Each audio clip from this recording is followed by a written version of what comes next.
Hello friends, welcome back to Pial Techno. কেমন আছেন সবাই? চলুন বন্ধুরা, আজকে আমরা মাইক্রোসফট এক্সেলের ওপর কিছু কাজ দেখব।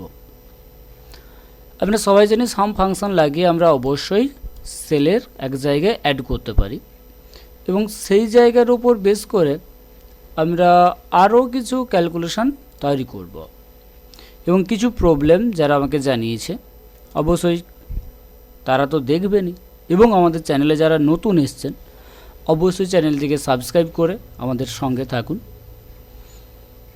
চলুন আমরা দেখে নিই যে আমরা এই যে ইয়ার, রিজিয়ন এবং অ্যামাউন্টটা দেখতে পাচ্ছি, আমরা এগুলো যদি টোটাল যোগ করে নিই আমরা এই জায়গায় এসে যোগ করতে পারি। তার জন্য আমরা যোগের জন্য কন্ডিশন ইউজ করি সমান চিহ্ন সাম দিয়ে ব্র্যাকেট শুরু করলাম এবং ফার্স্ট ইজ টু লাস্ট পুরো সেল অ্যাড্রেসটা দিয়ে দিই, ব্র্যাকেট ক্লোজ করে এন্টার করলাম। সেক্ষেত্রে আমাকে টোটাল অ্যামাউন্টটা আমার জানিয়ে দিচ্ছে 10,570। তো এটা নিয়ে আমাদের কোনো সমস্যা নেই, কিন্তু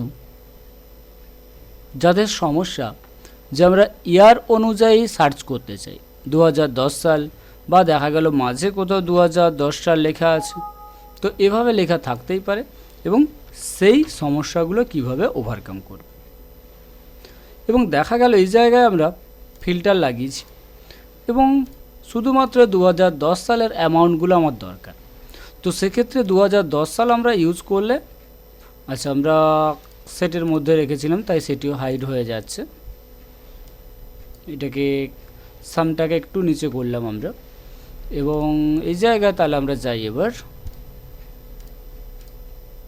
2010 সাল আমরা শুধুমাত্র ইউজ করলাম এবং সে জায়গায় আমাকে দেখাচ্ছে কি সেম টোটাল ভ্যালুটাই আমার কাছে রয়ে গেছে 10,570।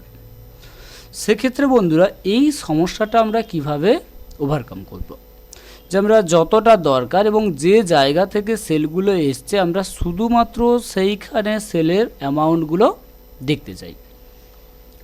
তার জন্য আমরা কি করব, তার জন্যই বন্ধুরা আজকের ভিডিও। চলুন আজকে আমরা দেখি কিভাবে এই সেলটিকে ওভারকাম করব আমরা। তার জন্য আমরা সাম ফাংশন লাগাবো না, তার জন্য আমরা ইউজ করব সাবটোটাল, অর্থাৎ সাবটোটাল ফাংশন ইউজ করলাম এবং তার ফাংশন নেম আমায় কিছু দেখাচ্ছে এবং সেই জায়গায় আমরা ইউজ করব কোথায় না 9 কিসের জন্য না সাম ফাংশন হিসাবে আমাদেরকে ব্যবহার করতে বলছে। এবার রেফারেন্স দিতে বলেছে তাই আমরা ফার্স্ট ইজ টু লাস্ট পুরো রেফারেন্সটাই আমরা ইউজ করলাম, দিয়ে আমরা ব্র্যাকেট ক্লোজ করলাম, দিয়ে এন্টার করলাম। আমাদের ভ্যালু হিসাবে সেম একই জিনিস দেখাচ্ছে, কিন্তু এবার যদি আমরা চেঞ্জ করি, আমরা ইয়ারে গেলাম শুধুমাত্র 2010 নিলাম, দিয়ে ওকে করলাম, তাহলে শুধুমাত্র 2010 নেওয়ার ক্ষেত্রে আমার দেখাচ্ছে 5,400।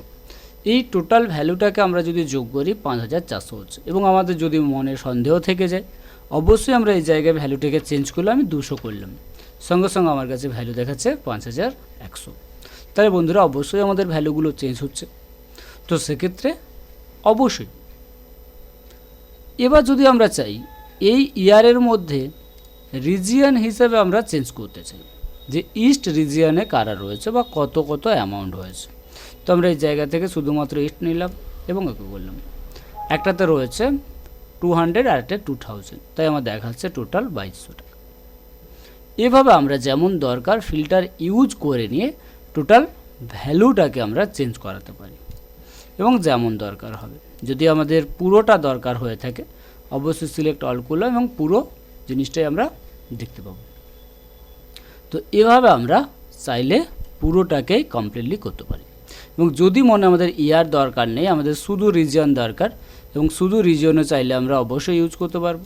দেখা গেল আমাদের দুটো রিজিয়ন ইস্ট এবং ওয়েস্ট, তো ওকে করলাম, তাহলে ইস্ট এবং ওয়েস্টের আমাকে শুধুমাত্র দেখাচ্ছে 6,020 এবং এরপর আমরা চাইলাম ইস্ট ওয়েস্টের মধ্যে শুধুমাত্র ইয়ার, তো সেক্ষেত্রে আবারও গেলাম আমরা চাইলাম হয়তো 2010 ইয়ারটা, তাহলে 2010 ইয়ার আমার দেখাবে এবং নেক্সট আমরা চাইলাম হয়তো 2011 শুধুমাত্র, তো 2011 আমরা ইউজ করলাম, সেক্ষেত্রে আমার দেখাচ্ছে 1600। তো বন্ধুরা এভাবে আমরা অবশ্যই এটিকে শর্টের ওপর অনেক কম সময়ের মধ্যে আমরা এইভাবে বড় বড় লিস্টকে অ্যামাউন্ট সহকারে যোগ করতে পারি।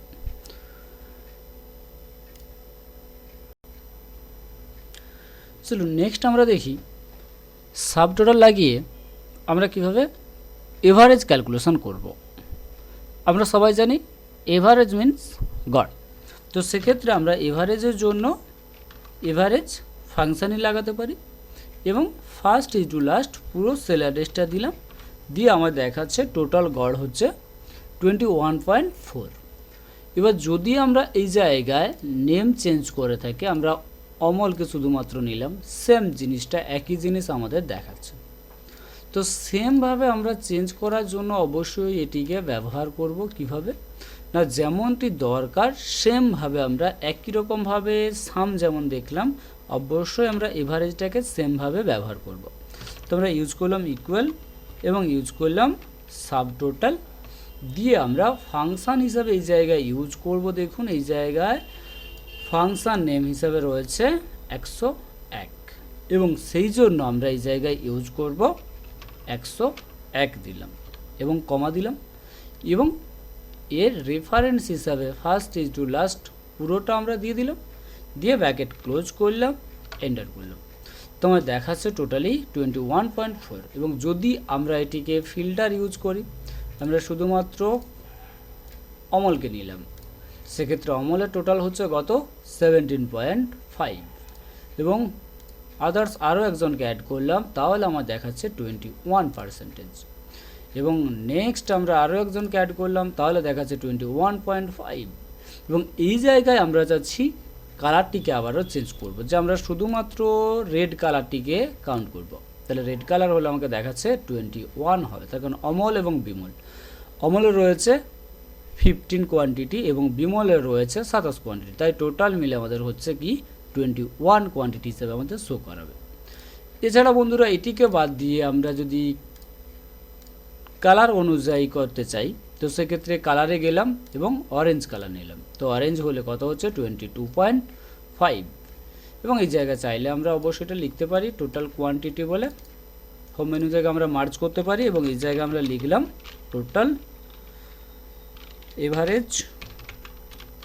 তো সেক্ষেত্রে আমাদের এভারেজটা অবশ্যই এভাবে চেঞ্জ করতে পারবো, যে কোনোভাবে যেমন দরকার আমরা এভাবে কাজে লাগিয়ে অবশ্যই ক্যালকুলেশনগুলোকে ইউজ করতে পারি। তো বন্ধুরা ভিডিওটি ভালো লাগলে অবশ্যই লাইক করবেন, কমেন্ট করবেন এবং বন্ধুদের মধ্যে শেয়ার করবেন এবং আমাদের চ্যানেলে যদি অবশ্যই নতুন হয়ে থাকেন অবশ্যই চ্যানেলটিকে সাবস্ক্রাইব করুন এবং পাশে থাকুন এবং পাশে থাকা বেল আইকনটি অল করুন, যাতে এই হেল্পফুল ভিডিওগুলো আপনারা সবার আগে পেতে পারেন। ধন্যবাদ সবাইকে।